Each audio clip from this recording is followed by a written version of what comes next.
عليكم. كل سنه وحضرتك طيب. طيب. عايزين نعرف اسعار الزيتون بجميع انواع. ده اسمه ايه؟ ده تفاح ب 70 جنيه. تفاحي ب 70 جنيه. الله اكبر. 10 جنيه بالكيلو. تفاح يا جماعه ب 70 جنيه. وعندك ده اسمه ايه؟ عزيزي شامي. عزيزي تغييره شامي. ب 65. عندك ب 70 65. 65 ما شاء الله. حضرتك ده اسمه ايه ده برضه؟ تفاحي برضه. ده تفاحي. ده عامله 70 برضه بتمشي 65.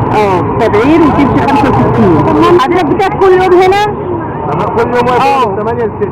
معاك انواع تاني من الزيتون؟ في بقى زيتون تاني بيجي ب 50 ل 60. اللي هو الدولسي انت لسه بقى ما اشتغلش. لسه ما نزلش. قول لنا برضه حضرتك بتبيع الليمون بكام؟ لو انت 12 جنيه. بصوا يا جماعه الليمون اهو الناس كلها بتاخد منه. بصوا الليمون اهو والناس كلها واخده منه زيتون. بصوا الكميات اللي الناس واخداها. بسم الله ما شاء الله اللهم بارك. عايزين تعرفوا هو بيقعد فين هنا؟ بيقعد هنا امام شارع. قول لنا هنا عنوانك فين بالظبط؟ انا في ميدان باب الشعبيه. اول شارع النحاسين. اول شارع النحاسين اللي هو امير البيوت. اول شارع النحاسين اللي هو امير البيوت. هتيجي تلاقوا سيد قاعد هنا عنده جميع انواع الزيتون.